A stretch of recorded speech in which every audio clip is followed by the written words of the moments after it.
Alright, what is up, everyone, and welcome to the Tilted Tavern, Episode 3. My name is Solid Jake. We're here back finally after, 3 weeks away between Jared losing power from a thunderstorm, Ryan's mom having to go to the hospital because she got attacked by a spider, and, just life generally getting in the way. We've got a lot to discuss. Obviously, Classic WoW has gone into alpha. We know that's a thing. Death Stranding just had their trailer. Beta. Jared's totally, or beta, whatever, same thing.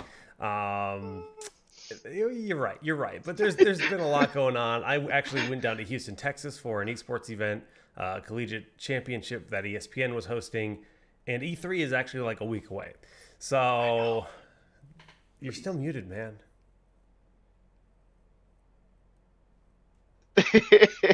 Still muted. You mean in Discord when you told me to mute at Yeah. the It's Yeah. funny how that works. There we yeah. go. Hey guys, and the playoffs. And And the playoffs. The playoffs. finals.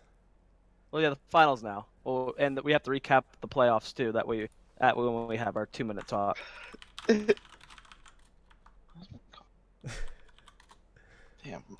Tough crowd. So, okay. Let's just start with the one thing. Wow, World of Warcraft beta started when? What was the exact date, Jared? I know you know it. Like 2 weeks ago. I tried. Don't set me up for failure like that. Why would I know the exact? It was like last Wednesday, right? Yeah. Or 2 Wednesdays ago. It's felt like months at this point 15? in time because, Yeah. they basically invited a bunch of streamers. They invited friends and family. They invited some people at random. I haven't even gotten into the stress tests, right? My WoW account is 2004. It's prepaid until April 2020. I used to be Blizzard Friends and Family. I am now once again Blizzard Friends and Family, but there was a gap when those invites went out where I apparently was not on the list. And the wait to play that beta of a game that I've played thousands of hours of is making me hate video games. I don't want to sit at my computer. I don't want to... I don't want to fucking hear it. I don't want to hear it. That's been me the last 2 years. I've been complaining about that the last 2 years. You've only been dealing with it 2 weeks. You'll survive. It'll be okay. Will you be okay though? No. Oh. It's been a painful journey, but we're only 3 months away now. I know. Less than that, actually. Thank God. Still,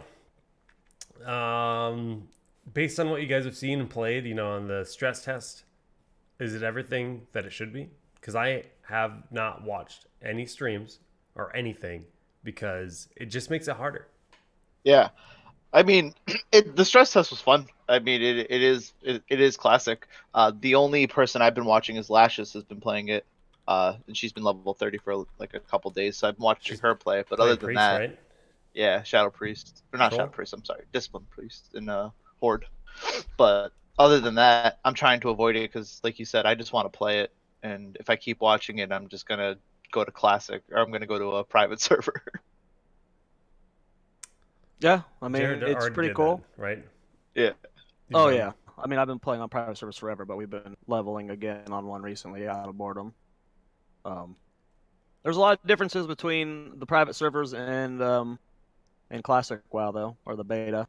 PT or private server devs, they didn't have like logs for a lot of things like armor values, resistances, what spells and abilities each mob had access to. It was really based off of all memory, videos, forums, or just guessing. That's hard. Certain things like trinket proc rates and procs on items and stuff are completely made up on the private server end. They have no idea what the exact proc rate on anything was back then. All they can go by is videos and forums and stuff That's to try crazy. and get a good guess. So, but those aren't things that people took into account. Like when we were playing on private servers, we thought that was fairly accurate for the most part, but there's a lot of differences. But it's still generally the same game. I'm not too upset about. I mean, private servers had it wrong. Like Blizzard has confirmed that they have all the old logs and stuff. They have all the old data values, so everything on That's their so end, for hype. the most part, looks right. It's different than what we remember because it was 15 years ago when we were playing. I was 14.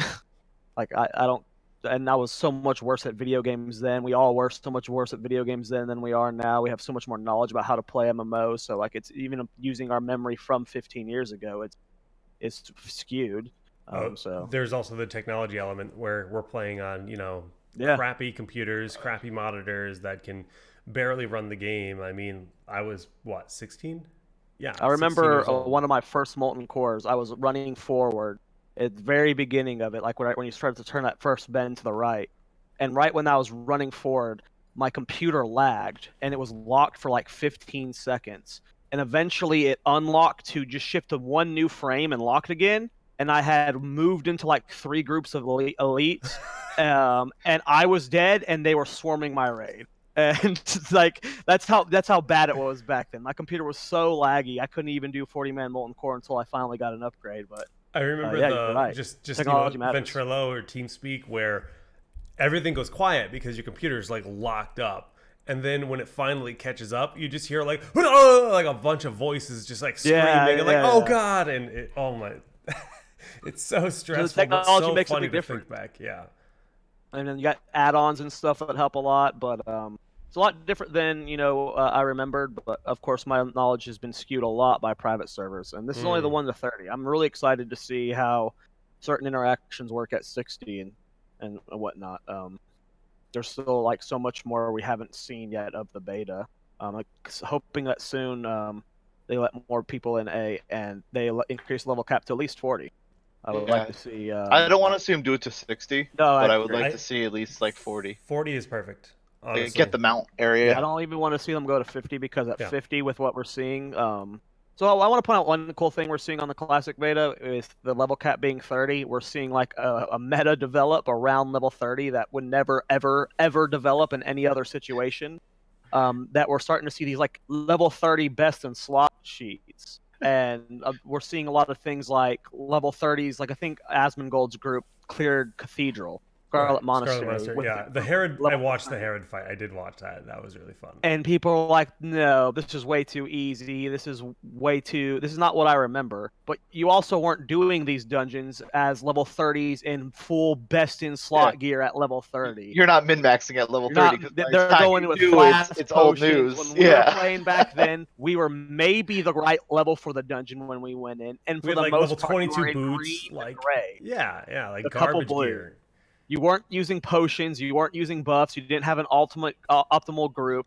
So people are starting to say things like, "It doesn't seem right. The damage values seem wrong." Well, kind of, but no. A, it's been a long time. B, we're all a lot better at video games. And C, they're level 30s and they're level 30 best in slot carrots. Yeah. I think knowledge is the biggest thing, because back then for sure. you had Thoughtbot, and even then you type something in and it was hit or miss if you were even able to find anything about it. So. I mean, people like to forget that WoW predates YouTube, right? Like it was very difficult to find knowledge. It was forums. True. You went to Elitist Jerks. You went to whatever forum you used, and that's how you discussed your class and got better at the game. Discussed, theorycraft rotations, but one person could be right, but they're still going to be argued with.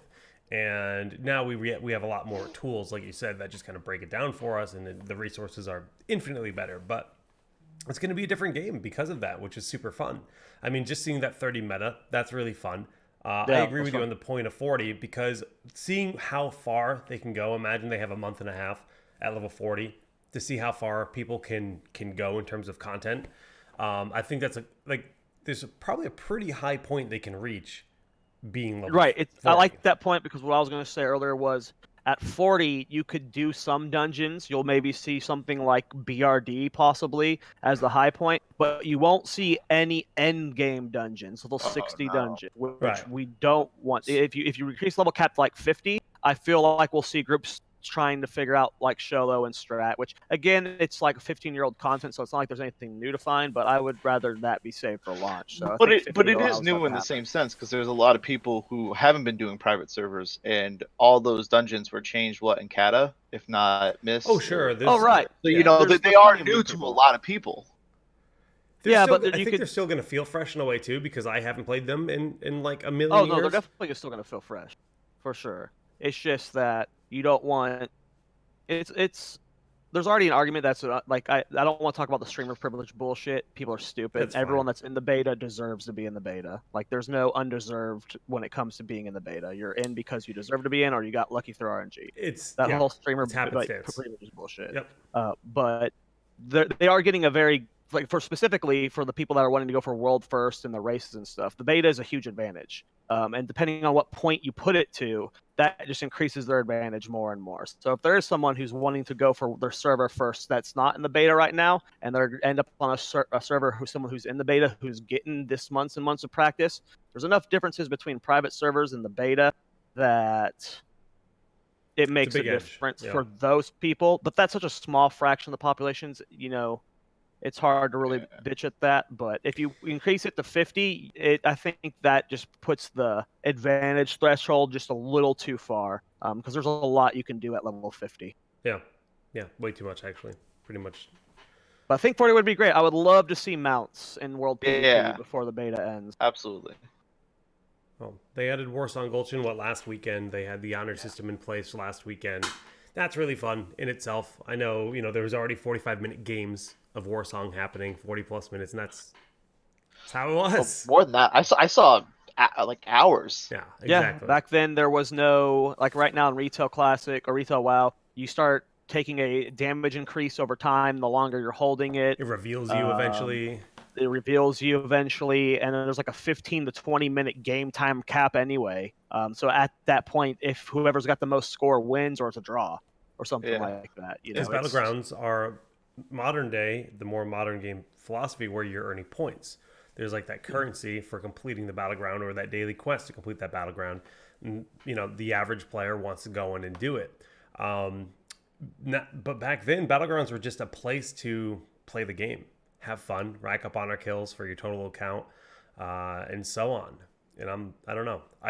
That's what I'm most excited about, I think, overall, is BGs. That's a long way away. I know. That's fine. That's good. Phase 3, we have the 6 phases, and if I were to guess, I would say each phase is at least 3 months long. That's fair. Possibly longer. Mm-hmm. Yeah, that gives you about 2 years. Of content. So that would I think is fine. And a good time to start new vanilla servers, and then as well as expand into Burning Crusade. Do you think they announce BC at BlizzCon? I don't think so. Well, this year?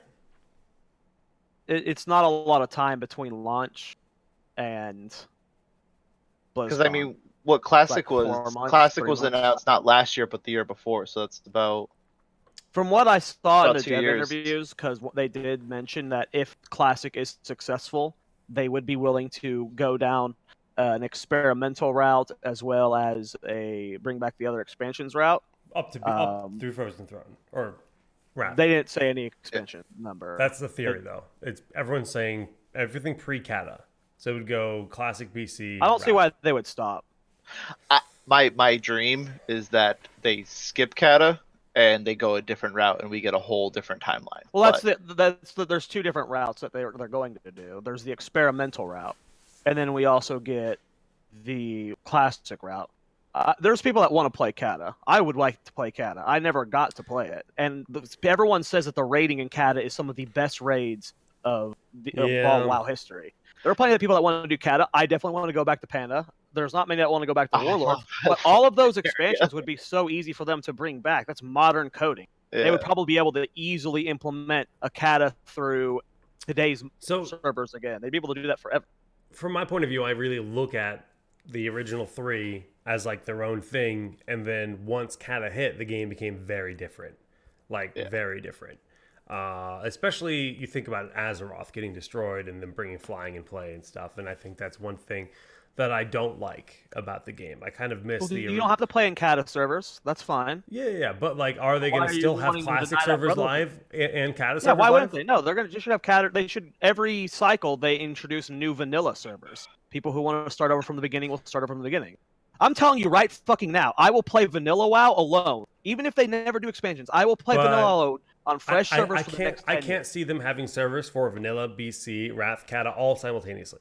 I cannot see that. Why not? I just can't see it happening.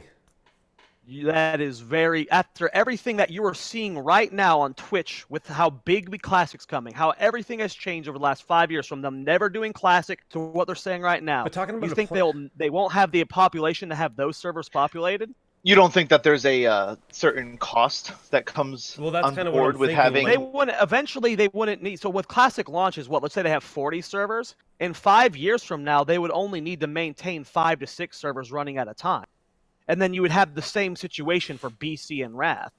Eventually, you would decrease the server count whenever the game life expands, but you keep this going forever. Look at RuneScape right now. Old school RuneScape has been doing old school RuneScape servers for like 8 years now. Wow. I don't know. Yeah, There's I mean, there's I hear definitely- you. There's definitely some promise there, but I just don't see Blizzard. Why would they ever stop that? That brings us It literally back to seems point like- A. The moment they stop doing classic servers, the private servers come back, and that's what they're trying to stop with this whole thing. I know nothing about what it takes to maintain these servers in terms of, just making sure everything's running properly. What if there's like a weird bug that comes into play? How do you fix that? And when it comes to managing that across multiple expansions, maybe the code is a little bit different. So then you need to have that much of a broader staff. I don't know. Like I said, I really don't know if it's one way or the other. I just, for whatever reason, I would be quite surprised to see that happen. That's amazing if they did ever do that. But I'd be. I'm more surprised that you think this way. That it would be that they would not have the revenue from these servers alone being It's able to not even afford the revenue. cost It's of that. just willing to commit to the logistics behind it. They've already literally done a complete 180 on their original stance. I know. They're going to keep this around forever. You're ridiculous if you think that this is at least a 5 to 8 year project. Classic WoW. I didn't say Classic was going to go anywhere. I just said I don't know if the other expansions will end up being part of it. Okay, so we've been arguing two different things this entire time then. Yeah. I'm talking about Wrath, BC, Kata, Mists. Are they gonna? Well, I don't know if they'll do Kata and Mist. All I said was I wanted them to do that. No, that's I'm what I've been talking talking about about. I'm saying dedicating servers to every expansion. No, I'm only talking about Classic Okay, right now. dude. I don't give a shit about We were talking about the other BC and expansions. Wrath could easily last okay. forever. All right, I'm not crazy. But I Jared's could just see an them idiot. wanting to at least 1 to 2 servers. Like, how hard would it be for them to bring back Mist of Pandaria, Warlords, and Legion for like a few thousand people that want to play on that? I don't know. Code was like 5 years ago. Maybe. No, not maybe. It'd be very easy. Oh, this is our first ever morning podcast, maybe ever. We're doing this. So usually we drink a beer on the show. I mean, we do roll need this That's early. true. That's a little bit different, though.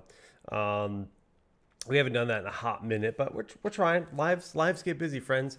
Usually we have a beer that we discuss every week, and this week was supposed to be a Texas beer called Shiner Bock. In fact, that was supposed to be 3 weeks ago when Jared lost power. But this is a Texas beer that I actually drank when I was down in Houston, and can't say I'm excited for that beer on our next episode when we do ultimately drink it. Today we have coffee instead because we're all going to work soonish as we all have the night shift. Yeah, tonight. Water. Oh, what are you drinking today, Ryan? Water and coffee. Ooh, both double dipping. Trying to drink as much water as I can. Yeah, I want to just kind of shift gears and talk a little bit about the Collegiate Esports Championship, which was down in Houston a couple of weeks ago, and just fundamentally like collegiate esports and esports in general. Just kind of a different topic for a change. So, Heroes of the Dorm is like one of the first big collegiate things that happened, where they basically said, "Hey, we're going to put tuition out there for schools all over the North America, U.S. and Canada, to compete." And I actually really didn't know if it was going to be successful or not, because Heroes never was the biggest game. And it's pretty much dead now. But, being at those events, you really got to see people that had no idea what the game was care about their school because it's something they're attached to. It's their school. And we saw this online. We saw this in person where, you saw those school colors, those logos, whatever, be a relevant thing. And I thought that was really cool. And in a way, it's the first time in PC gaming I've seen region, city, whatever matter in that kind of context. Because you look at esports, you look at StarCraft, you look at all these other games, you have your country. The StarCraft player is a non-Korean. That's cool. He's American, right? We're going to root for him for that. And you latch onto that and you have this attachment to that player because of their region, their location. And that's always... Owl? What and okay, well, Owl. we're getting there. We're getting there. Okay. But that's It's always not really the been same. an important part of being a fan of sports. Period. Right? You know, I'm from New England. Most people in New England like the Patriots or the Giants because they're local to me. And those players might not be from New York. And no one likes the Jets. Just put that No, out no one there. likes the Jets. But those players might not be from New York. And that's kind of where Owl comes into play, right? They're trying to replicate that system. But we'll talk about that more in a sec. But collegiate really doesn't matter, right? These guys are students at that school. That's where they're from, and it works out really well. And I think that's really going to pave the way for some of the future stuff in esports. And Owl is trying to be that next step, right? Owl is trying to say, hey, we've got Boston. We've got these 8 Koreans that represent our city. Jerry, do you know what they're doing by 2020? I don't care. But go ahead and tell me. They're planning on relocating all their teams to their proper cities and having actual home and away games Okay, next year. that's better. Philadelphia is building a stadium, That's better. and what Dallas just had their first home game. The first, it was year? called, yeah, they called it the first home game. It was down in Dallas, Texas. They played there. I know Boston. I actually saw a job posting where they're relocating. They're going to actually be in Boston, so teams will travel to Boston That's to play. awesome. So you know the industry is going that way, and obviously college is like the first standing point for that. But it's really cool. But I wanted to talk to you guys as to if you think it's good or even correct for esports to pursue that, since esports is generally played online. I mean, when I think of my immediate comparison, I think of the Smash scene. Everything's region based there. Everything's based off of where you're located and the crew you roll with. And But that's that's- always made the storyline for Smash more fun and enjoyable from a That's viewer organic standpoint. though, right? That's the argument there is that's how it has to be. That's by necessity, and that's how it's I don't- worked. No, that's dumb. Okay. It doesn't have to be organic. You can manufacture that kind of enjoyment. Like look at right now the NBA Finals. Right now it is the Toronto team, which is primarily American players. It might actually be all American. Wait, no, they've got a couple European players. No Canadian players, right? But they're a Toronto the team, Raptors? and it's still as you look at it from a viewer standpoint, I don't look at it as Golden State versus Toronto right now, or I'd be cheering for Toronto. I look at it as America versus Canada, where I'm cheering for America right now. The team has nothing to really do with Canada. There's no Canadian players. It's not a Canadian national team. It's all American and European players, but it's still in that situation. I am cheering for the American team over the Canadian team. It can be manufactured for sure. Yeah, I completely agree. I do love when it's organic, but I don't think it has to be organic. I feel like if it's manufactured, it'll take more time for you to really grow into the love of it. But So what you're saying is what Owl is doing could be the future of esports, truly. I mean, it doesn't have to be the only path. You can still have the national route, like where you have with the StarCraft scene, where Well, no. I'm not saying that's incorrect in any way, shape, or form, because that's always worked. That's tried and true, and that works for single player games. I think that's the biggest difference here, is because single player games, Smash Brothers, Street Fighter, StarCraft, you represent yourself, but a team is an organization. So you're more rooting for a brand and an identity that represents a city or a country. Yeah. And that's kind of a very different thing. No, I think it can work. I mean, I think we talk about the NBA, but I think it's a perfect example. The Dallas Mavericks have always been a European-dominated team, yet they're in that and still are. Like right now, they have 3 All-Star caliber European players as Their main one frontline. retires and they draft a different one. Yeah, there's their European-dominated team, Dallas, Texas, and they have one of the most powerful fan bases. It don't matter where they're from. So I could see if there was a Overwatch team that had only Korean players on it, but they were in New York City. Given enough time, given if the game has enough fans and the fan base is strong enough, it could work easily. Yeah, and I will say I went to the Owl Championships last year, the finals in New York City, and it was insane. It was absolutely insane, and That's it cool. was mostly Philly, New York, and London Spitfire fans there. Those were the three teams that you saw. I mean, the occasional different jersey, but it was definitely. I mean, it was in New York, so you had your New York fans. But other than that, you had your fans there and people who traveled to go. So it was cool to see. God, I wish they had a better game. So They're I wish doing I everything wish the right better- from like everything I look at it from an esports side. I wish they would have done that with Heroes, but Heroes was also a shit game. No, so no, it no, wouldn't no. work.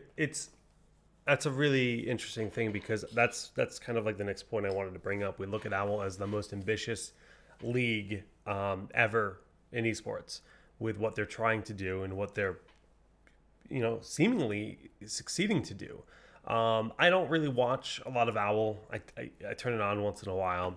I think their production is top notch, like unrivaled. Yeah. It is amazing. Their talent.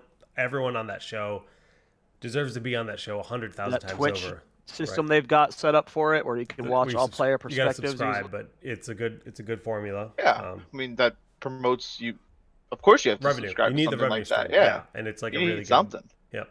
No, it's worth everything they're doing. Is so cool. You get individual points of views. Like it's awesome. So to Overwatch's credit, I think they've done some pretty decent balancing of the game over time. The heroes they've added and stuff over time are good, but I've always thought that similar to Heroes, the game is fundamentally flawed in a few ways, in the sense that it basically turns into save up your ultimate, trade effectively with your ultimates, and try to win from there. I'm not saying there isn't skill. There's absolutely massive skill, but 6v6 in a game where you have like essentially meter that you can throw out for huge impact to gain ground or win games or whatever, ends up feeling there's no real like narrative behind resources. Whereas if you compare it to Valve games, CSGO and Dota, really, those games have a much better narrative in the way that the games play out.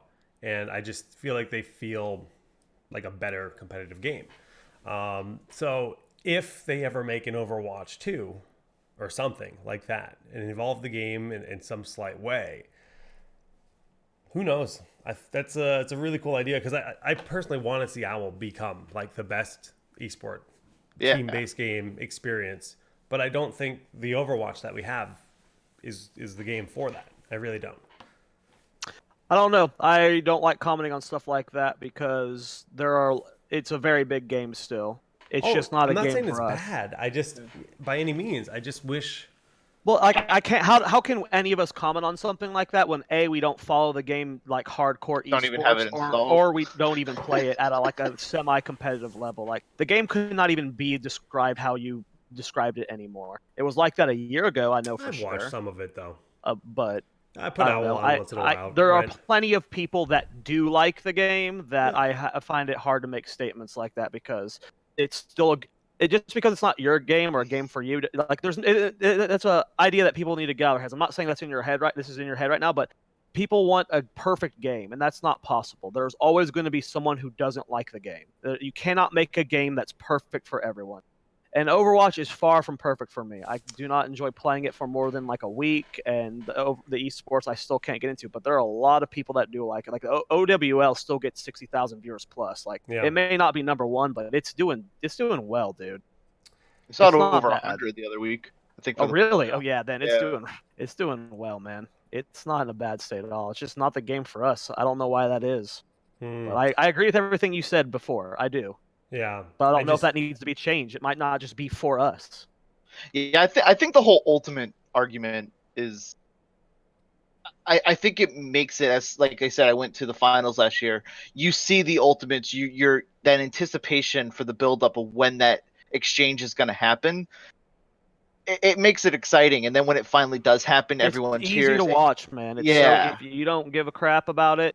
It's easy to watch. It's easy to understand what's going on, and obviously when it comes to StarCraft, always struggled. It's not easy to watch. Yeah, and first-person shooter is obviously like I know I'm. Yeah, you don't have awful at them. You can literally just be like, "Hey, mom, watch this. They're shooting each other. It's 6v6," and I don't think you don't have to explain more than that. I don't think it's easy to watch. If you know what all the abilities are, you know what is easy to watch. You don't take it, but you have your brain. You're not taking it from a casual's perspective, where all they're doing is trying to watch people shoot each other and one team wins. Like, if you're looking for analysis and depth and stuff when you watch these things, and that might be harder to pick out, but as just a No, random I'm just saying, viewer, like, visually watching all the ultimates go off, I don't think is easy to always understand what the hell's happening. I don't think you need to understand what's happening, though. I think that's what makes it a good watch. yeah, that's what. That's kind of what I'm saying. Like, That's what the casual you're doesn't care what's You're about thinking that. about the Okay. analytics side, Yeah. but when you Yeah. have said mom who just turns it on, or dad watching it with kid, Yeah. he could just be like, "Oh, they died. A lot That of is- stuff happened. It looked really cool, and now they have the point." Okay. You have to turn it. You have to somehow find that potato switch and turn it on, Jake. Yeah, you have to stupefy it. Like, you gotta- unfortunately, that's what Blizzard has always done. They've always simplified, and that's why a lot of people loved Overwatch to begin with over things like Team Fortress and different games Right. like Counter-Strike. It's interesting. I never really looked at it from that angle. Yeah, That's- man. Okay. Yeah, no, I know it sucks, dude. That's the reality we live in, though, dude. Let's go You back to gotta- Classic WoW. No. That's exactly why Classic WoW has been born. Because it's going the difference back. between Classic and BFA has been because Blizzard slowly makes these design choices that make it more understandable and easier to a massive audience, which has led to what BFA is right now versus to what we want Classic to be, which it wasn't about making it accessible to everyone. Classic WoW was just about making a good goddamn game. It was about making a really good RPG and not about making it easy for anybody. And guys, I fucking want it so bad. I don't want to talk about any other game. Fuck Overwatch. Well, we're in the Blizzard, discussion right now. And the other thing that Blizzard announced it's going to come out this year is Warcraft 3 This Reforged. segue was trash. No, Warcraft 3 Reforged is something that I thought we were getting in the first half of the year. I thought it was like May. I Yeah, thought it and was. I always thought it was fall. I went to the summit. I went to the summit, and I got to see, a bunch of other, models and whatnot that they didn't quite show yet because they might have been like half renders and whatnot of units that we all know exist, right? Like the Night Elves. They didn't show us any Night Elves, but I got to see a few of the renders, which was really exciting. But I really don't know what's going on. They've been super quiet. I follow the Warcraft 3 scene. I watch some Warcraft 3 esports because I think the game is brilliant. I wish I understood it better than I do, because it's actually like such a cool game considering it's a slower paced RTS in one way, but at the same time it's nothing like StarCraft. It really is nothing like StarCraft 2 at all, or StarCraft. Oh Then no, yeah, completely different game. Then I started reading rumors. They were posting like the Warcraft 3 subreddit that were like, I don't know if they were like bad translations from Chinese articles or what, or Chinese articles that were misinformed, but they were saying that they were changing unit pathing in Warcraft 3, which is not a reforged. That is straight up, it's like a 2.0 of the game. And I think remaster. Yeah. Well, it's reforged, so it's theoretically they can do whatever the hell they want with that naming. But like, it's really interesting to me if they were to do that. Because on one hand, you play the game, it's an old game. It feels like shit compared to modern day games, right? You click, your unit doesn't go in a smart path. It feels bad. As a player that's not used to that, and you go and you play, you're like, wow, this game is really like aggravating to play as. Feels you old. learn. You know yeah, what? you gotta learn. When you first started bringing this up, I was like wanting to cut you off. Like, there's no way that like we can just base this off of a Chinese leak. But honestly, I could see Blizzard doing that. You're absolutely right. Warcraft 3 is shit. Like, the clunkiness of Dude, is it's so garbage. And if they want this game to be like more than just 20-year-old game. like a nostalgia game with HD graphics, They have to change it. they have to change the pathing, and that sucks. But it makes sense. That's the craziest part of this is I want them to do that. There's a lot of people who I'm don't. with you. But they can just play Warcraft 3. I'm not the same hardcore I used to Right, be. right. I don't give a shit anymore. I just want a fun game. Well, I want a fun game. I think the magic of what Warcraft 3 is. I mean, the real answer is we want Warcraft 4, right? Obviously, but this could be the next best thing. Do we even need Warcraft 3? Or it could be the start. Right, or it could be the start. So that article is really interesting to me because obviously this is on like the Warcraft 3 subreddit, which is all these diehards that are already playing this game.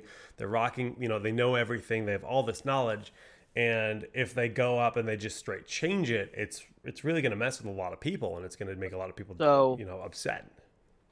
the way I see this is there's about like a 2 to 5% chance that if it's Warcraft Reforged, like a remastered Warcraft 3, there's about a 2 to 5% chance the game is massive and takes off in an esports level. It has the potential, but it's extremely low.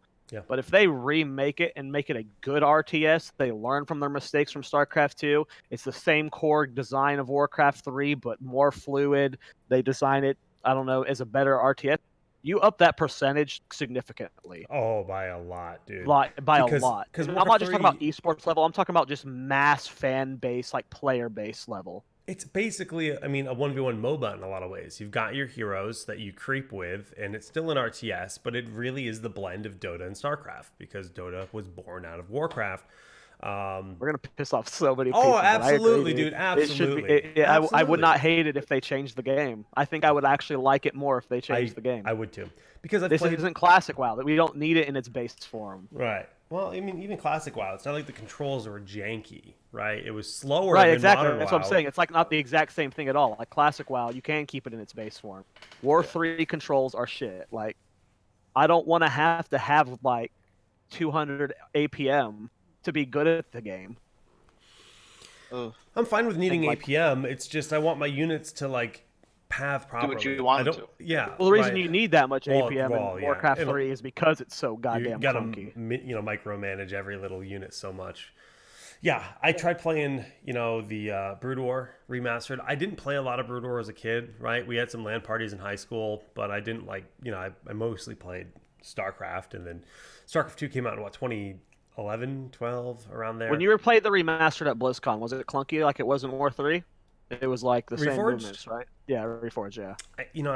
I streamed a lot of it, and my YouTube video of it has a shit ton of views because I talk over Yeah, the it almost has cutscenes. 100K now. I saw it the other day. But it has a shit ton of angry people too because I talk over the cutscenes because I don't care.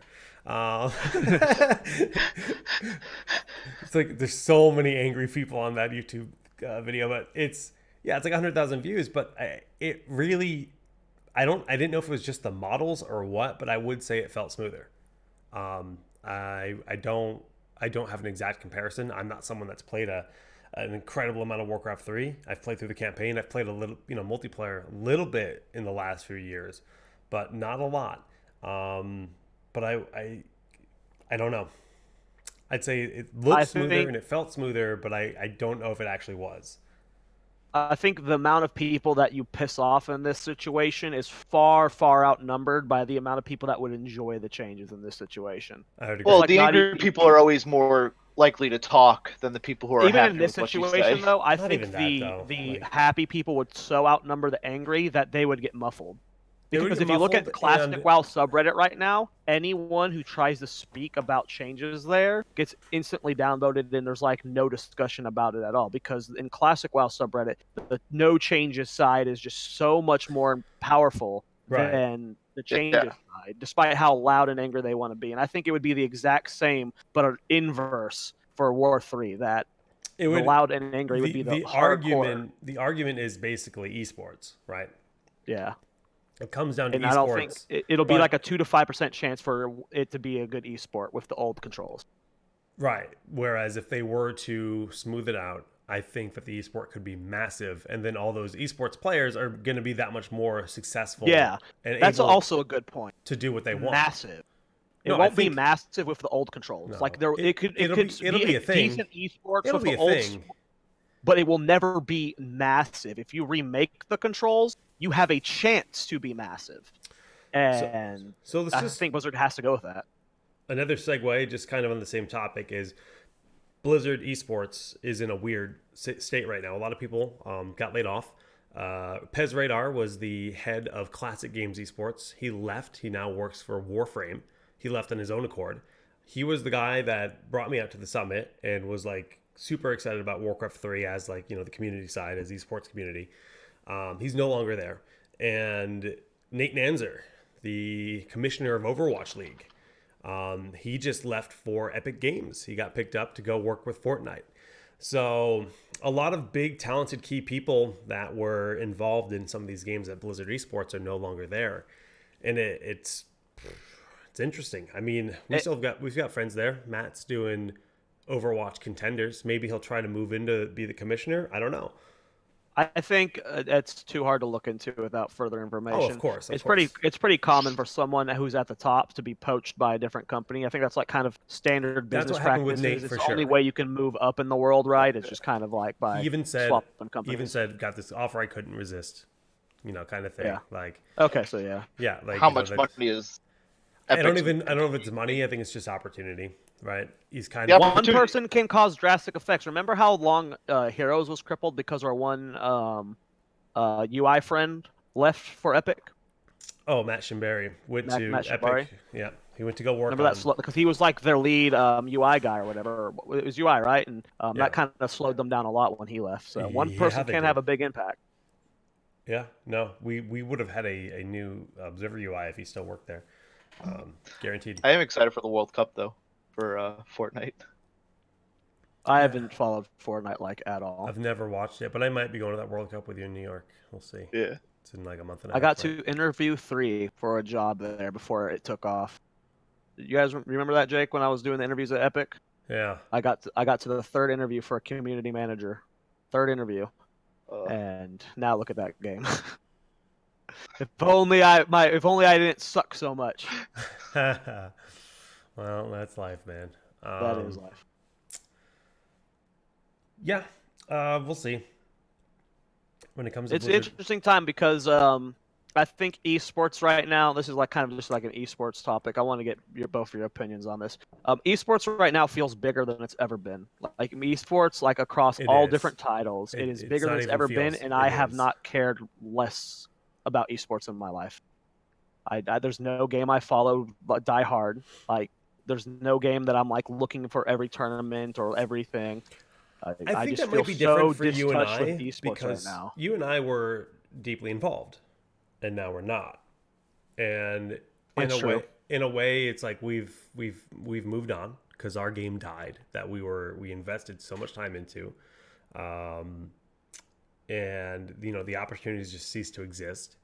And it's so much time and effort that goes in to be involved in esports that it's tough to retain that kind of passion, right? I still sit down and watch Smash, but that's about it, right? I like to I'll watch like the major tournaments, Yeah. and that's it. yeah, but like Smash is bigger than ever right now. It's massive. It's crazy, dude. But yeah, Owl, never been my thing. Like you said, I don't like BR games as much as most people do.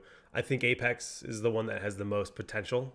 And yet it doesn't have the big events, right? I'd be infinitely more likely to watch an Apex tournament than I would ever. But I'd Apex never, is dying. huh? Apex is dying though. Yeah, but I think that's part of it. Is like all the top players, like, oh, there's no money here, right? Fortnite's $100 million. I think that's a big drive. Esports holds a huge, huge, huge part in the infrastructure of gaming today, competitive gaming. Oh yeah, I'm not disagreeing, but I don't care about anything right now. And it sucks. No? yeah, No? I mean, I watch Smash. I do watch Fortnite. I watch Owl occasionally, but other than that, I mean, I will go to any event there is, even if I don't watch the game, because I just love being in that atmosphere. Yeah, I'm with you there. And so that's kind of why I went to Owl last year, and it's in Philadelphia this year. I'll probably go to that one too.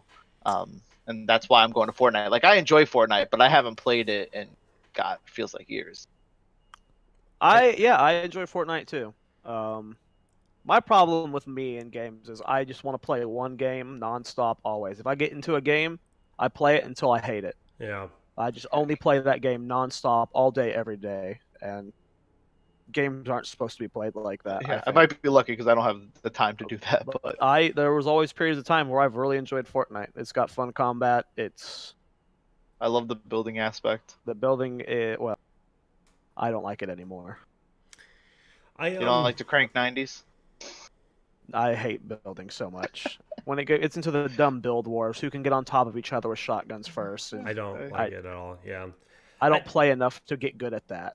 Well, that's why I don't play anymore, because everyone's so far past me. I want to play. But I love wanna watching play it. But yeah, no, it's great to watch. I just don't want to play it anymore, which sucks. I've just kind of come to the realization I only like 1v1 games. Like 1v1, 2v2, where it feels a little bit more personal, So what Fortnite. No, it's not a 1v1 game. Yeah, 1v1's great. I've always liked StarCraft, always been a fan of Melee, but I've always liked MOBAs too, man. I was super into League before I got into Heroes. That's why I was so hyped about Heroes. It's weird. The only MOBA I can actively I don't watch is Dota, and I think Oh, I can't watch Dota at all. I think the thing about Dota is the map hate Dota. feels, there's so many moving parts, and the map feels so alive. It feels like such a relevant part of the game, having the day-night cycle, the way the creep camps work, the way that the couriers and the shops work. The map, it feels like a true fantasy like setting, whereas nothing else does. League of Legends feels like they've stripped out all the complexity, and then Heroes is its own. That's what makes those games great, Jake. That's why you don't like watching OWL, because you're too much analysis. You just gotta sit back and try and enjoy something. You can't do that with Dota. Dota's too hard. I hate watching it. I never understand what's going on. It's so interesting. It's Too much work. I just want to lean back with chips and watch a basketball game. I don't want to oh, look at this menu doing this day-night cycle. No, I want to watch the game, But Jake. like those are relevant things with power spikes for certain characters. So hard. It's so Power hard. spikes, I don't care about what power spike is. I just want to watch people kill each But there are other. characters that thrive on night, and I think it's cool. It is cool, but that's It's the analysis side. That's what it no. comes I to. agree. I would not is have there. any clue. I played Dota 1, when it was Warcraft 3 mod, but that was, and then I've never even touched Dota 2. I don't like watching a game that I can't play, and it's not that I can't play Dota; it's I don't want to play Dota. Every just time a I'm lot in of a art. game, Yeah. I'm like tilted by 30 minutes, and then I have to sit in it for another 45 because there's no surrender Yeah. button. That's the thing is I don't just really the play one- Dota. I just think it's a brilliant game. I think it's beautiful. Oh, I think Oh, it's that's great. fun. I think it would not be wrong to say Dota is the biggest esport on the planet right now, based off the last few years, based off the amount of money in the tournaments and the Oh. viewership that the international gets. God, It is what is probably the the biggest- compendium at? Good question. But I would say if I were to pick what's the biggest esport right now, I would probably say Dota. I mean, Dota's like, the thing is it just won't go away. Yeah, it won't go away. That's the thing. It's not like a year-round thing. Dota's numbers are not good all year round. But lately, Dota consistently gets like 50 to 70,000 viewers on Look at Twitch. this shit. Look at this shit. 15 million already. That and League are like the top two. I don't care about League. I would only say care Dota- about League because that's the one I played. I don't Like, watch I never Riot is played such a Dota 2, shit so company, dude. Like I'll turn on every once in a while, but it's not. I'm kind of done with MOBAs. The other thing with Dota is visually, I like the art style way better than anything else. I think the colors and everything is just beautiful. I don't know. I don't play this game, but I could watch it all day. Oh man. I just like being able to like casually watch something, and the reason I don't like Dota is you can't casually watch it. You really got to be paying attention to it No, to get you're into right. the game. It's definitely, well, the first like so ever minutes, you can kind of like zone out and be like, all right, they're just gonna be Yeah, creeping, yeah. and It's they might just make not like for- a greedy invade, or they might get some additional money, but League right now has 180,000 viewers on it right now. There's no stream. There's no tournament right now. It's got 180K viewers right now. yeah. No it's- tournament. This is just a lot of different streams It's insane. piled on top of one. Almost double Dota. But when the international comes around, nothing on the planet even comes close. That's why I give Dota number one. Is the international gets people who don't even like Dota. I like think the me to best watch. esports are CS:GO and Dota. I really think Valve has it. I think they've got the best tools in game, the best spectator tools. I think they've got the best infrastructure for buying basically team branded assets within the client for those games. Like you get your little. You ever watch Dota in game, Jared? I've never watched a game before. So you can buy a Team Liquid emblem for $2. Team Liquid gets some money. It's just like a little tiny emblem. If you own that emblem and you tune into a Team Liquid game, it says at the top of the screen when you're in the client how many Team Liquid fans are currently watching because they have all paid $2. And so it's like you're wearing that jersey to their game. And how many, Virtus Pro fans are watching on the opposite side. And they've been doing that since before Heroes came out. Right? Yeah. They've been doing that for 5+ years with Dota. So Valve has continued to do this badass stuff. Like I played Artifact in beta, and Artifact had in-game brackets and stuff and all these tools where you could literally look through a bracket that happened, find a cool deck that you saw played by Wife Coach or something, click on it, copy the deck, rewatch the game, fast forward, replay, whatever. So if they just as a company and their approach to esports, they shit on everyone, and that's why in CS:GO and Dota, they obviously found the things that work the best. It sucks that Artifact is a terrible game because that was going to be their first 1v1 game, because that's really what I want. I want Valve to make a 1v1 game, and I want to commit myself to it fully. Yeah. But people who've watched Town Hall know one of my biggest gripes with Blizzard's balancing is their tendency to nerf instead of buff. That was my biggest complaint from StarCraft, and then go into Hero. Well, no, Valve rarely does anything. They barely do balance patches in any of their games. They leave it alone. Why was Brood War so great? It was never balance patched. Ever. The meta was fully developed. Why is Melee so great? The meta's still developing in Melee, and it hasn't been touched. Dota gets a patch a year? Dota gets a patch around, right after a patch a year with a new character and some tweaks here and there, but it's never anything crazy. In CSGO, minor tweaks to weapons here and there and a random one added.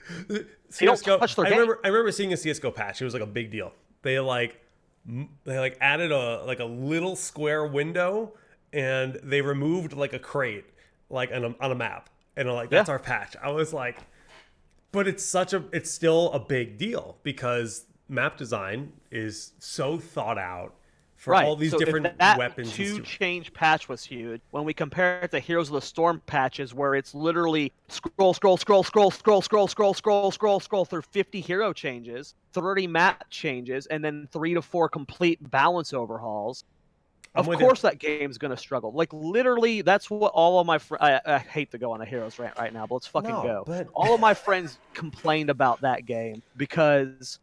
K1 used to complain so much because he didn't know if the game was going to be different because of a patch soon. He would spend all this time practicing one thing, and then in the next patch, the Blizzard just completely destroys everything. Yeah. And this would happen, once every 1.5 to 2 months? Just major balance patches? We gave them that feedback directly many times. Obviously, it never changed. But so much. We talked about every week on Town Hall. I remember Blizzard being like, Jake, why did you stop making guides? Because I was making YouTube guides. I had this whole series I was doing. I was like, my guides are redundant within 2 months. You just completely... Dude, I was having to try and run the whole Temple Storm website where we were writing guides. We were having to do monthly tier lists, and we'd have to update it constantly. And the players don't want to do that. Dude, none of these people writing everything every month all over again. It's so different. Last week, somebody was like, Icy Veins is so out of date. Why does this website even exist? I'm like, dudes, they tried. They paid people to create content for this game, but it's just so forever changing. You're right. It's a huge part of the problem. Heroes changes too much. Still, even now that it's down to a skeleton crew, as far as we know, it's still... The patch notes came out a few days ago. I'm just like, what the fuck is... I just clicked on it. Maybe those games I listed before, Melee, Brood War, CSGO, and Dota, were all just luck, where they just happened to get a really solid core game, and they lucked into it. But I don't know. They didn't touch those games for so long, and the meta still develops in all 4 of them. And I'm not saying you can't balance games. Improving on them. Right? Ultimate gets a balance patch. They've had 2 balance patches since the game came out, maybe 3. I think this is the 3rd. I think this is the 3rd, yeah. Pretty sure this is number 3. This is the 3rd the first one had came a out puff this buff. week. Second one didn't have a puff buff, but this one didn't. Was it really a buff, though? Is it that much of a buff? No, it's not a buff. Yeah, it's... Who gives a shit about the second jab? Yeah. No, I thought they buffed her back air or something, too. That was patch 1. Yeah. Did they? I only saw 2 things for Puff. I haven't read the whole thing. All neutral jab. That's why I was asking what the neutral 2. Yeah, neutral 2. Confused. It's the recovery or something like that. I read it briefly. I didn't really dive too much into it, but I heard Pichu got nerfed and I heard Peach got nerfed. And yes, you know, Falcon got turbo buffs. I saw Falcon got turbo buffs, and so did Diddy. 5 or 6 there. All right, so we're segueing into Smash Talk now. Diddy got some good buffs. Pichu got some big nerfs. Pichu basically takes damage, way more damage from all of his attacks. By way more, I mean it's probably 1 to 2% more. But that adds up. It's very significant. They nerfed the knockback on his forward tilt. His forward tilt was that like short range, huge Hated cone that thing. spark that killed like anyone on the edge. It was way too strong. That got nerfed in terms of knockback, and he takes more damage from doing it. So those are good Pichu changes because he was a little bit too strong. What do you want to say, Jared? Oh no, keep going. I'll Oh, talk about. I want to talk about the Diddy buffs. Okay, But Pikachu got grab range, if I remember correctly, which is huge. It's a big deal because Pikachu, a big part of it is being able to get that grab, that back throw, and then being able to edge guard with your aerials, your up air and your back air, just kind of control that space. So that's going to be really good. Falcon, additional radius on his knee, additional knockback on a bunch of his attacks, so basically it gave him kill potential. I think he does more damage with his Nair than he used to, which is that 1-2 kick. He might be playable on the online now. Oh no, Falcon is gonna be a thing. Like I'm so hyped. It's so hard for me to land any knees an online Yeah. play with the lag. Even I can't do it. No, but it's like his knee sucked, right? They made it better. They made his up tilt, the leg that goes up and then sweeps down. I think it's a little bit faster. Falcon. Oh, I hated that. That shit sucked. What was gonna that? be- Forward tilt or whatever? Yeah. Well, his Up up tilt tilt. was like goes Up way tilt, up. And, yeah. yeah. So that's gonna be better. Snake got buffs. Joker. Oh, Mac got buffed. Little Mac. Little Mac, he's always gonna suck. I don't think they'll ever make. Yeah, Little Mac there's good. no way Little Mac his is ever his going to be good. get back is too. It's Yeah. too easy to kill him once you get him off the His stage. recovery is just ass. They would have to like uber buff his aerial too. Like he'd need a complete rework. He's so I dumb. don't know what they did to Snake. Is it his Nair that got changed? It's like it's good, but it's not gonna change him too much. They increased the range of his get back. Who? Limac? Little Mac. His His up B or side what? special. His side special. His side. Oh, That'll okay. help. That'll actually help him a lot. Increase the That'll range help. at the beginning of the move. I don't have the patch notes on me right now. I'm just going off memory. I pulled it up because it's on Discord. It was easy to pull. Yeah, I can't do that because Discord is. What I was currently- gonna say is I'm low key hyped about the Diddy nerfs because whenever I do play Fat Verzak, Nerfs? but I thought Diddy got buffed. Yeah, you said nerf. I was just Sorry, confirming. no, I'm it's low okay. key hyped about the Diddy buffs because whenever I'm playing against Zach, that's like the shit character I play just to like 1v1 him. So I always enjoy Also, playing. the Street Fighter characters got crazy. I didn't read any of it, I but they hate have, them so much. They're so Ken annoying. has like 15 things that changed. I gotta read through those because they basically don't exist as characters right now. They're No, they're so awful. easy to kill. They're so bad, and I really like Ryu. I like the idea of playing. They're Ryu. fun, dude. Yeah, I like the combo system. It's really cool. I like the idea a lot, and I want them to be relevant. But I hate their forward air punch down. But anyway, that's irrelevant. I don't like a lot about them. I like the concept behind them. Mm. I really like the combo system where you're like having to do like the actual. The better Hadouken with the That's quarter some circle A. Yeah. That stuff's cool to me. But I fall in love with Joker, and I have to buy Persona now. I want to like him, but online. Hey, I hate a character like him is hard in online because his MK moves Leo are just so won the fast. last tournament with Joker. Yeah. Really? Everyone was saying when he came out, I remember watching a video from Leffen saying right now he's like high B tier, but I think he has potential to be the most broken character in the game if people master him. Yeah, he does. Absolutely. He's got so much shit. And Yeah, it's crazy. He's so fun. Kubi came over and we played for like probably 3 or 4 hours on Sunday morning. And I played Snake once or twice, but I pretty much just played all Joker. He plays a lot of Mega Man now because Mega Man is like. So, did Mega Man get any changes in this match, by the way? I don't think so. People thought he was going to get nerfed, but he did 'cause nothing happened. Dude, that Shoryuken. That leaf shield. The Oh, leaf shield's dude, annoying, I- but it's- I hate trying to fucking approach Mega Man as Yeah. Puff. I can't do it. Yeah, I you just can't. fucking get It's farmed impossible. all day. I can't come from above. I can't come from in front. I can't try and get behind him. Like Mega Man is so hard for me to approach as Puff. Kubi's like I hate it. the king of obnoxious characters. He always has been. And Shut up, Snake. Shut up, Snake. Shut up, Snake. Well, as much as I play Snake in this game, that's never been what I necessarily play as. I almost played Snake because I wanted. It was like more of a stubborn, like I'm gonna play this character. But Joker is very much more my play style. It's like hyper aggro because Snake is not an aggro character. Snake is a No. camp and set up. Camp And and- yeah. that's I not fucking hate that's him. not what I'm want to play. I'm too impatient.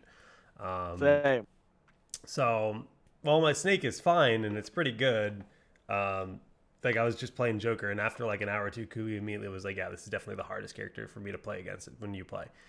So it's fun because it's just he's so fast, dude. He's like the melee Sheik. I said, that's what I said when we first talked about him. He's like melee Sheik. He's so fast. I love it. You can outrun Mega Man's blasts. Like he throws shit at me, and I just like run away from it, turn around, grab him. It's like it feels like it's just he's such a fun, fluid character. Did he get nerfed this patch? He got one change. Something happened to very him. bottom, I don't remember. very bottom. Scroll all the way down. Made it easier to hit multiple times with his like forward B. Yeah, side special. Yep. Yeah. Oh, while he's in the transform. Whatever. So so no. Whatever.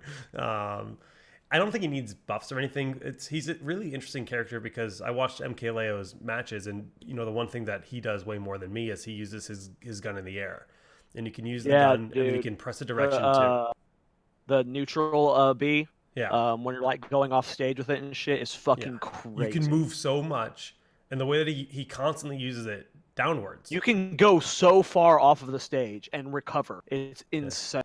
Yeah. And that's like, I don't know, it's not the most intuitive thing when you first start playing because it's a very different interaction. You're pressing B and then holding over essentially. It's not hard to do. But it's just a matter of it's very it's like aerial wave dashes almost. Yeah, it's kind of how it's a really weird mechanic for the game. I suck at it. I've tried doing it a few times in online and I usually SD. So Oh, the other big thing that happened this patch is Olimar got nerfed. That's good. Thank God, dude. Thank Fuck Pikmin, God. dude. Fuck Pikmin.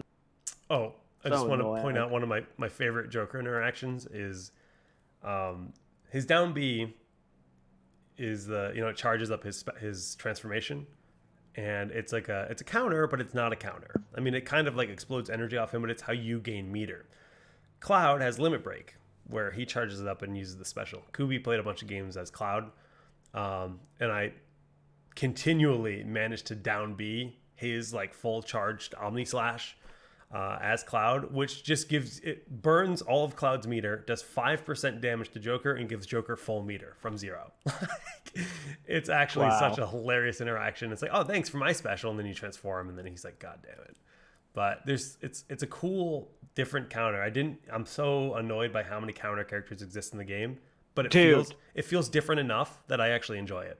Yeah, his counters I would not put on the same tier of any of the other counters. I get so nothing makes me turn off the game faster than when I'm on a big comeback. He outplays me with a counter and I get killed by it and lose the match because of one count. Nothing will make me close the game faster. Or like an Ike or something where he just like bodies yeah, you. like an Ike where you don't even like you're not even at a high percent. Like as Pup, if you back air an Ike at like 70%, you die. Yeah, you do. It's just like I lose to that. Are you kidding me? Yeah. I also hate the amount of leadway they give with counter. Dude, like it has to be more precise. Like they counter, you wait, you attack, and the counter's still going off. Well, it's so frustrating. Well, Joker's counter he can hold. It's different. Well, we're done talking about Joker. Yeah, we're talking about sword character counters, basically. Different counters. Even Little Mac. All those even characters. Little Macs and they just last forever.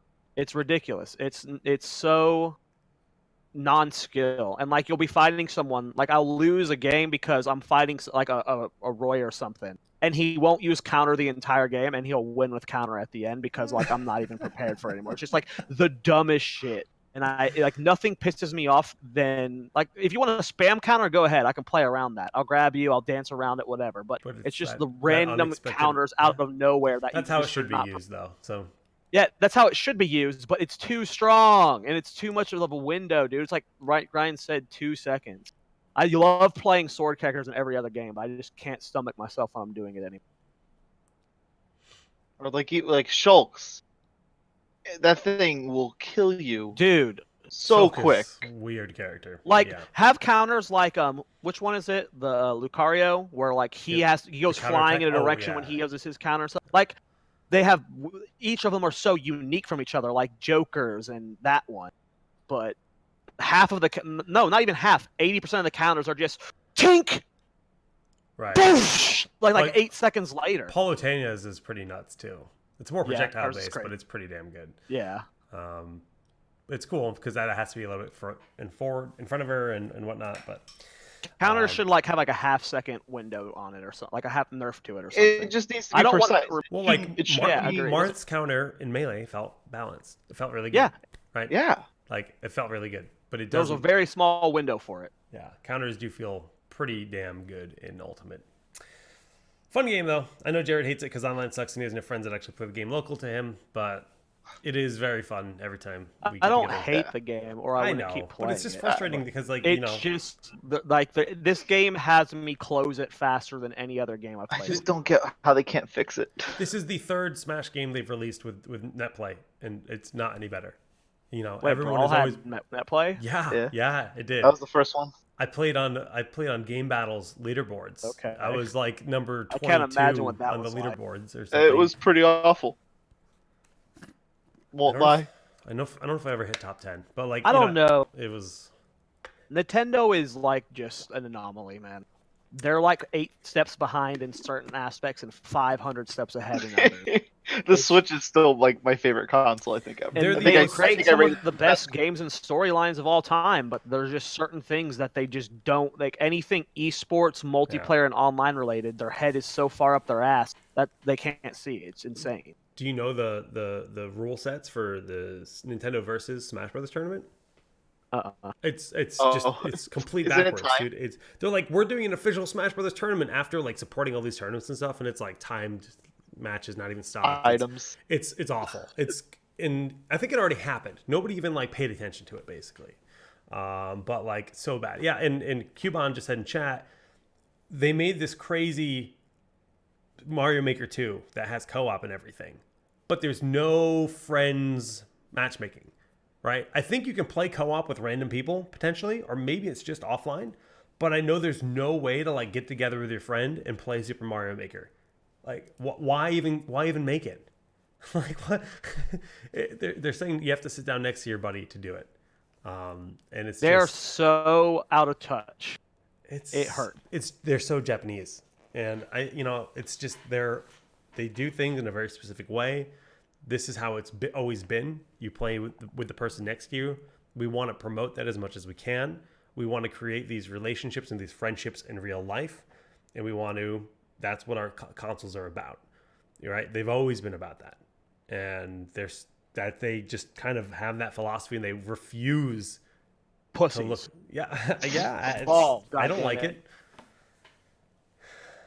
They're so great in other aspects, though. You can't ever hate. You can't be a Nintendo hater. No one on this planet is a Nintendo hater. You can hate certain aspects of them as much as you want, but they produce some of the best games ever and some of the best consoles ever. You can't hate them, but you want to. Can we talk basketball yet? Yeah, sure. Basketball talk. I'll be right back. Use the bathroom right now. I guess. I don't remember what we last talked about, but your Celtics have been eliminated. My Rockets have been eliminated. Yeah, I think it was right before those series started. Yeah, it was right before the. Yeah, it was right. Like we're in the middle of round 2 or something. So you got 4-0'd. That really sucks. No, we won the first one. Oh, well, that's I guess right. we did get 4-0'd though. Oh yeah, you did get. They 4-0'd. won 4 in a row, but we won the first one. That's why I got that stat mixed up. You're right. Yeah. And we lost again to the Warriors again for the 18th time. Did you hear there's talks about Chris Paul going to the Lakers? Dude. Yes, please. So I'm all for. So I like that they straight up said anyone's on the table, and I feel like if they do a package deal, even though Chris Paul's contract's insane, with like Capella and maybe Eric Gordon. I don't think you could do Capella at that point though, because his contract's insane too. Isn't he like $20 million a year? I mean, Lakers got some of one of the biggest salary caps right now. Yeah, I mean, but that's gonna happen if they aren't able to sign. I'm just saying, if any of the ideas was possible, it's pairing Chris Paul with Clint Capella and one other person in a trade that gets CP3 out of Houston, please. What about CP straight up for Lonzo Ball? Who says no? No, I would love that. I mean, that's literally what you want. You get out of the salary. Yeah. If he can learn to knock down threes, he'll be great with James. But I think I don't know. I'm interested in the Rockets. There's so much craziness to this game. July This 1st. offseason. That's all Dude, there's another situation that I saw someone say that maybe the Pelicans will take CP3 to give Zion a dependable leader role, point guard to help develop For him for the AD? future for Or- AD. Like that's not like a bad trade, right? Like it's a very realistic one. CP3 kind of being the usher for Zion into the league, and then AD comes and plays with James Harden. I'm all about that life. That'd be a fun team. That'd be a really fun team. Those would both be very fun teams. Yeah. Like, I would not mind watching CP3 play with Zion and those two dominating together. I feel like he would not, he'd end up back in New Orleans, the place he wanted to leave in the first place. That I forgot that he was drafted by the Pelicans, right? Because he was before AD. Yeah. That was the person before AD who just said, "Get me the hell out of here." Damn, that would be fun. So that makes it even better for me if CP3 goes back there. It's just I want a him to dream go scenario. die somewhere on a team. Like I want his career to end poorly. Can't stand. Yeah, kind of that like guy. Mellows. Well, have you heard all the rumors about him going to New Zealand to play? Come on, dude, have some decency and just retire. I know. So sad. That is a sad one. But Toronto won last night. That was a crazy, crazy game. I can't believe how well Pascal Siakam was playing. Yeah, that they won't get 14 out of 17 ever again. That's what's crazy about it is they have to have one of their offers just have a god tier night to beat them. Fred Van. They shut down Kawhi well. What was it, 21 points? Yeah, 23 I think, but yeah, compared to his 35 or whatever he's been. It was a good game. By next show, we should have a much more. I think the series will probably be over by then, but it'll be close. Yeah, it depends if we do another show in a week or not. Welcome back, Jake. Basketball. It's a great sport. Just wait till football talk. What's it? 98 days till football. football. I can actually relate I don't want to talk about fucking. I can actually football, relate dude. to football though, because I played football my whole life. You don't want to talk about Ezekiel Elliott? No, I don't. I don't want to talk about the Cowboys ever again. Wow. They must be Ezekiel Elliott, just a little for people. He's a player for the running back for the Cowboys who every year gets in trouble for something. He gets usually arrested some sort of every domestic year violence. for dumb shit, and he's got potential to be one of the best running backs, at least of our franchise. Like he could be someone who like since catches Elliott up to Emmitt Smith. Emmitt Smith, yeah, that's what I meant. Yeah, and he's just a dumbass, a dumbass. And that was at Coachella or something too. Yeah, I think it was Coachella. It's just so. As a Giants fan, it's funny. I should say. Anyway, can we talk about Death Stranding? Was that on the list? Yes, that is the next thing. I haven't even been able to watch the trailer because I worked. Oh, dude, you have to watch the trailer. I watched two 12-hour shifts hold in a row, on, dude. I understand why it happened, but I'm going to complain about it every time. PS4 exclusive games can go fuck themselves right in the booty hole. I love the moment I see it's a PS4 exclusive, I don't care. It's a time This is a time exclusive. So we wait 6 months, we get it. This is only coming to PC though. Okay, that's fine. It's not a multiplayer game, right? It's just a story-based game. Yeah. Okay, so we gotta wait 6 months. Yeah. So it's not like Monster Hunter World being delayed 6 months. No, that was ridiculous. Well, Monster Hunter World being delayed 6 months was not even the dumbest thing. No, that was a logistics thing. They had to. It wasn't an exclusive. It was they weren't done with the port. They wanted to polish the port and get it ready. So that was a buzzkill for us. But that port well. That killed the game for us. It did. Well, I have it now. I intend to play it, and they have a big expansion coming. So I want to level up and be ready. Is the expansion free? No, I doubt it. It can go fuck itself then. Fair enough, but that was a Japanese company putting time into a port, whereas I'm afraid this port is just going to be a bad PS4 port. The difference in this situation to me is it's a single player story based game versus a multiplayer competitive MMO. game. Yeah, I'm with you.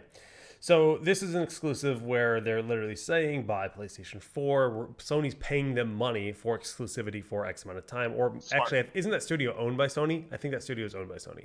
I think that's why it's not coming to anybody else. Yeah, that's why it's only PC. So they're holding it for PS4 sales, ideally, to make that maximum revenue stream because they own the platform. Get it, whatever. Borderlands is doing the Epic Games launcher. That's Epic Games paying them to have it be Borderlands 3 be exclusive for 6 months. And we just had Microsoft announce that they're bringing their not entire collection, but they're bringing, I guess, their future library to Steam. Yep. Microsoft will be releasing all their games on Steam. So Yep. hopefully that's the trend going forward, is that we stop seeing permanent exclusives. Because I'm never going to play Red Dead Redemption 2. I'm never going to play God of War. I'm not There's going so to many play this PlayStation game. games, dude. Red Dead will be on PC. First one wasn't. The second one will be. The second one absolutely will be, especially with Have how they big. confirmed that? No. I mean, they're if not. they come to PC, I will play those games. Yeah. But if they don't, which is the trend normally in the past of those exclusives, With that how been- big I will never play them. GTA 5 is, and with online, because they just released the online for Red Dead. I can't imagine. I have heard nothing about Red Dead 2 coming to PC. It's always been assumed that it's going to happen, but there has been zero Well, if it confirmation. happens, I will get the game. But I'm with you, dude. And There's if a lot more of companies start doing PS4 that in the games. future- Yeah, there's a huge list of games I want to play, but I really don't want to own another Spider-Man. piece of hardware. It's not even. Part of it's money, but the other part is like I don't want this device. I'm going to use barely, right? I'm going to play Right. 4 or 5 It's- games, but I'm not going to turn it on every day, right? I have a home theater PC. I don't need a Netflix machine. That's what it would turn into. Yeah, the problem is there's too many exclusives across all the brands. So if I wanted to play all the exclusives, I would need to own a Switch, an Xbox One, and a PlayStation. But not 4, with Xbox, and a though. PC. Xbox has actually done a really good job. All their exclusives do come out on PC, like Gears of War and 'Cause it's everything. Oh, yeah, do come out on Microsoft just- PC. It's Said- Microsoft, right? Microsoft It's- just Yeah. said that they're bringing all their games to Steam Yeah. from now on. right. Yeah. So Which is thank God fine they're going breaking forward, that- but that like mold. that's Yeah. why I don't own an Xbox, right? I probably I would. never will. yeah. I used No. to be an Xbox guy. I've owned every console before Xbox. I've One. always been PlayStation. I have But- owned Xbox, but I've always been I own a PlayStation. PC and a Switch, and I that's always owned Xboxes because I used to be a Halo kid. same, I mean, actually. yeah, I play Yeah, everyone. same. Who didn't play Halo? I mean, I had a PS3 as well. That thing died. I so never fast. had any PlayStations, but my dad has swapped the PlayStation I love because my of all the PlayStation. exclusive. He's a How can you big not? single player guy. He Horizon he loves Zero single-player Dawn, games. God He's of the reason War. I got it. Uncharted, He loves Last of all those Us. games. Like Yep. they're all so good. He's They're still- great He's on games. his third playthrough of Red Dead right now. Wow. Skyrim, he can play all of those games. On I can't wait for PS4. The Last of Us 2, which probably won't be till next I year. never played the first one because PS4 exclusive, PS3, but yeah. PS3 exclusive. Whatever. No, it's a It was like the Great. end And of PS3. That was like everyone, the last it's game what of PS3. sucks. Everyone says Last of Us is one of the best games of all time. it's Yeah. probably it's definitely in my top never 3 gonna games play it. of favorite games of all Unless time. they do a remastered version Wow. that comes out on PC, I will literally never play it. Even if I was given, I don't like playing console games. I would rather play a game on a PC. So even if I was gifted a PlayStation 4, I probably wouldn't even want to sit there and play it. I like being at my computer playing games. Get a capture card.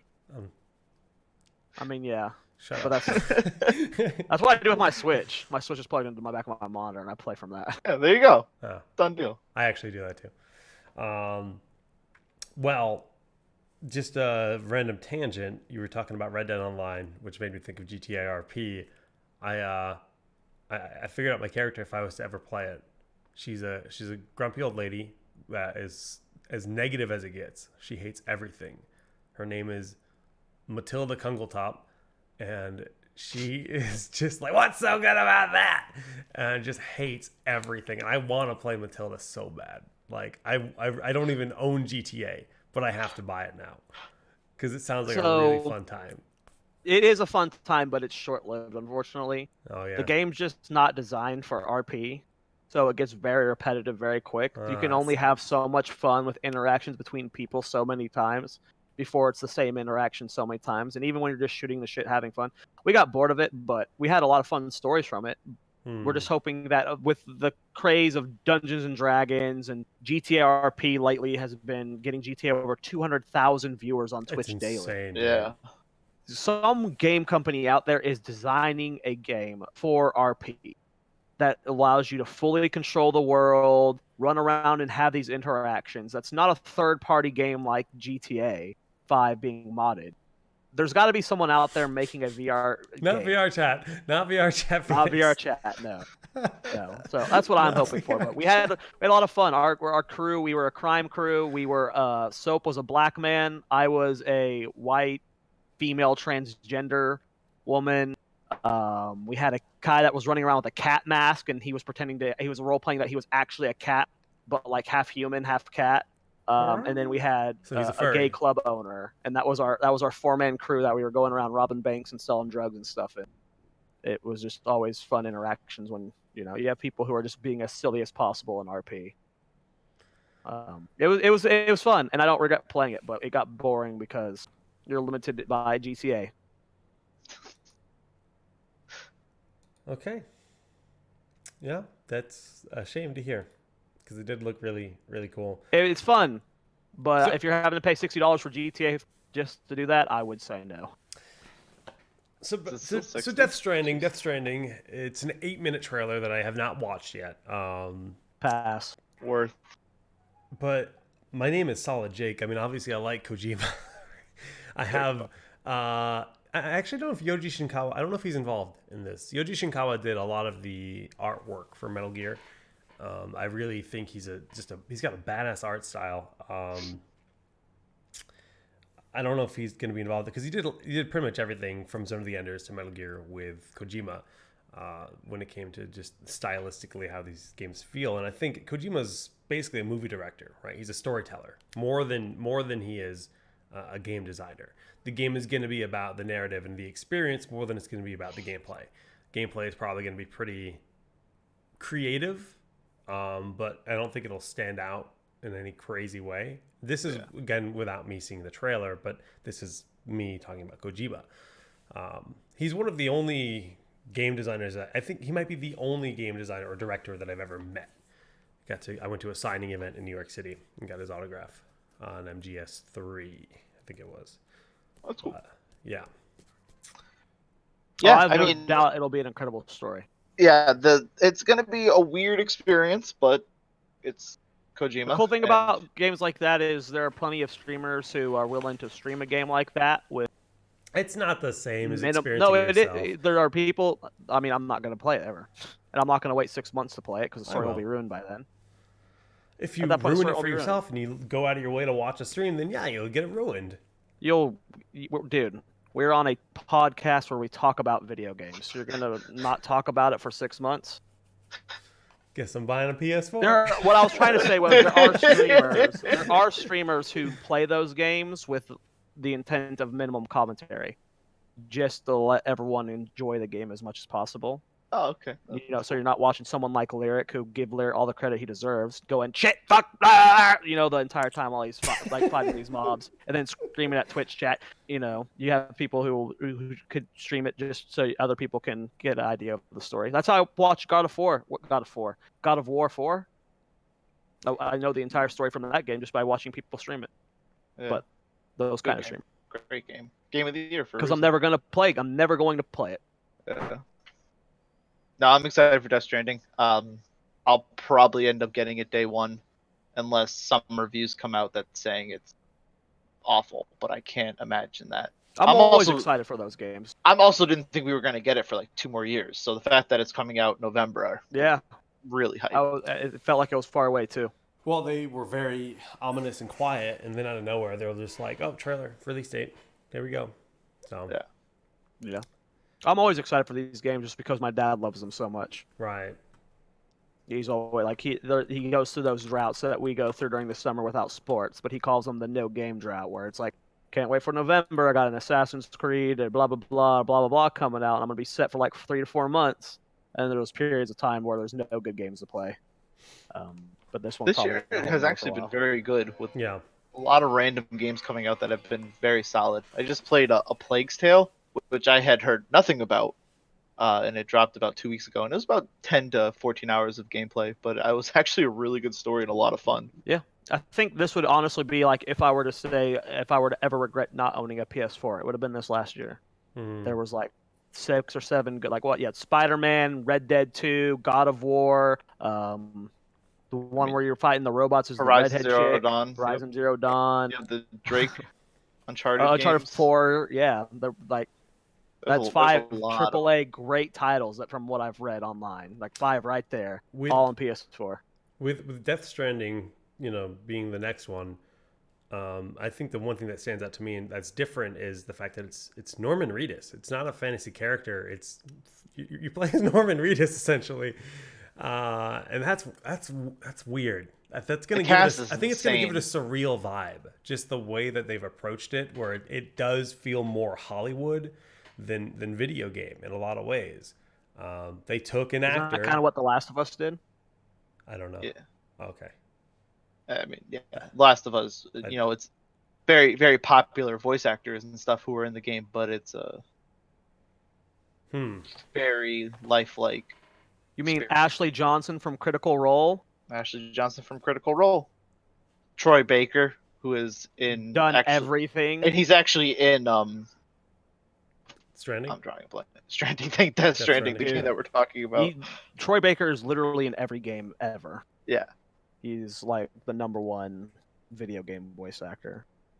He But, does I Nathan mean- Drake, right? Yep. He does everyone. Does everyone, yeah. Another video game voice actor news: the guy that plays Geralt had a stroke and can no longer talk. From The Witcher. Yeah. Sad news. Don't I know his name. remember. Wait, didn't we talk about this last week when we were talking about Borderlands? How that voice actors have just historically never been paid well. We talked about how Yeah, we the did talk female about that. lead from Mass Effect series was getting like lacerations in her throat from screaming so much, and no one would cover the payments for it. That's what started SAG for the most part. No. The big voice actor movement within SAG was because of just it's not real acting. You're just screaming into a microphone. Yeah. Wow. No, and then and I mean that's we were talking about another game too where they didn't. Oh, Borderlands 3. They didn't Yeah, want to that's when pay. we had- That's when we had that conversation. Claptrap, Okay. Yeah, that, yeah. Claptrap, you know. It's Yeah. always There been, we go. well, always been an issue. Huh. Yeah. Well, it's Speaking of Witcher, I am one of the few. Like I like to brag when I'm an OG on something. I think we all do, but I was one of the very few. Like not many people played Witcher 1. It was a very clunky and garbage game. Hated that game. But because my dad, like I played so many games because of him, and that was one of the games we got. I don't remember how old I was when Witcher 1 came out, but I remember playing that alongside him, and I had just so built a hyped for the PC. TV show. I didn't even know that was a thing. 2007. I had just built a new PC and I needed a game to like test out my PC, and I bought Witcher 1 because like it looked beautiful, and it was beautiful. But man, I could not get through that game. So this is you liked Witcher 3, right, Jake? I didn't really play He's never it. played it, I would have.